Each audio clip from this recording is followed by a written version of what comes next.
ഈ പെരിയവര എസ്റ്റേറ്റിലേക്ക് മൂന്നാർ പെരിയവര ലോവർ ഡിവിഷനിൽ വീണ്ടും കടുവ ഇറങ്ങി എന്ന വാർത്ത ഞാൻ നേരത്തെ പറഞ്ഞു. പെരിയവര സ്വദേശി മേശമാളിൻ്റെ 2 പശുക്കളെ ഈ കടുവ കൊന്നു എന്ന വാർത്ത വരുന്നുണ്ട്. കടുവയുടെ ദൃശ്യങ്ങൾ 24 ഇപ്പോൾ പ്രേക്ഷകർ ദൃശ്യത്തിൽ കാണുന്നത് ഈ കടുവയുടെ ദൃശ്യമാണ്. കണ്ടോളൂ ഇതിൽ നിൽക്കുന്നു കടുവ.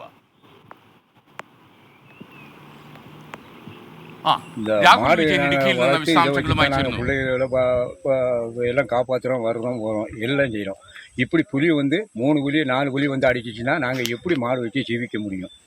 அதனால் எங்களுக்கு இது சரியான நடவடிக்கை எடுத்து எங்களுக்கு அதுக்குள்ள இது கொடுக்கணும். ஃபாரஸ்ட் രാഹുൽ വിജയൻ ഇടുക്കിയിൽ നിന്ന് വിശദാംശങ്ങളുമായി ചേരുന്നു. ഗുഡ് മോർണിംഗ് രാഹുൽ വിജയൻ, എന്തെങ്കിലും പ്രശ്നമുണ്ടോ അവിടെ?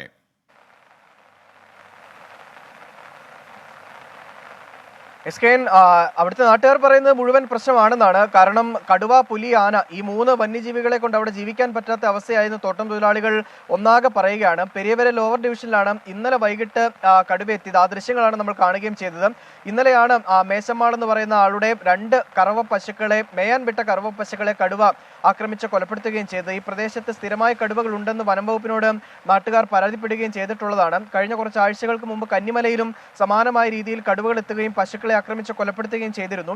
അന്ന് 3 കടുവകൾ ഒരുമിച്ചാണ് എത്തിയത്. ഇന്നിപ്പോൾ നമ്മൾ ഈ ദൃശ്യങ്ങളിൽ കാണുമ്പോഴും അതിലും ഒന്നിൽ കൂടുതൽ കടുവകൾ ഉണ്ട് എന്നുള്ളതാണ് മനസ്സിലാക്കുന്നത്. ഒരുപക്ഷെ ആ കടുവക്കൂട്ടം തന്നെയായിരിക്കാം, കന്നിമലയിൽ എത്തിയ കടുവക്കൂട്ടം തന്നെയായിരിക്കാം പെരിയവര എസ്റ്റേറ്റിലും എത്തിയത് എന്നുള്ളതാണ് മനസ്സിലാക്കാൻ കഴിയുന്നത്. എന്തായാലും വനം വകുപ്പിനെതിരെ വലിയ പരാതിയുണ്ട്. കാരണം ഇതിനു മുമ്പ് പലതവണ പശുക്കളെ കടുവ ആക്രമിച്ച് കൊന്നിട്ടുണ്ട്. അപ്പോഴൊക്കെ പരാതി കൊടുത്തപ്പോഴും ഇവർക്ക് കിട്ടേണ്ട നഷ്ടപരിഹാരം പോലും കൃത്യമായി ലഭിച്ചിട്ടില്ല എന്നുള്ളതാണ് ഇവരുടെ ഏറ്റവും വലിയ ആക്ഷേപം. ഇത്തവണയും അതുതന്നെ അവർ തുടരുകയാണ്. എന്തായാലും വനം വകുപ്പാണ് ഇതിൽ കാര്യക്ഷമമായ ഒരു ഇടപെടൽ നടത്തേണ്ടത്.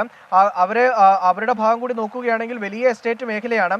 അവിടെ ഏത് ഭാഗത്താണ് കടുവ ഉണ്ടാവുക, എങ്ങനെ കടുവയെ പിടികൂടാൻ കഴിയും, ഏത് ഭാഗത്ത് കൂടുവെക്കാൻ കഴിയും എന്നുള്ളതൊക്കെ അവർക്കും ഒരു സംശയം ജനിപ്പിക്കുന്ന കാര്യം തന്നെ നിലനിൽക്കുകയാണ്. എന്തായാലും ഒരു ശാശ്വത പരിഹാരം അത് അനിവാര്യമാണ്. അല്ലെങ്കിൽ അവിടെ താമസിക്കുന്ന തോട്ടം തൊഴിലാളികൾക്ക് തോട്ടത്തിൽ തേയില നുള്ളുന്ന ജോലികളടക്കം കൃത്യമായി ചെയ്യാൻ കഴിയാത്തൊരവസ്ഥയിലേക്ക് കാര്യങ്ങൾ പോകും.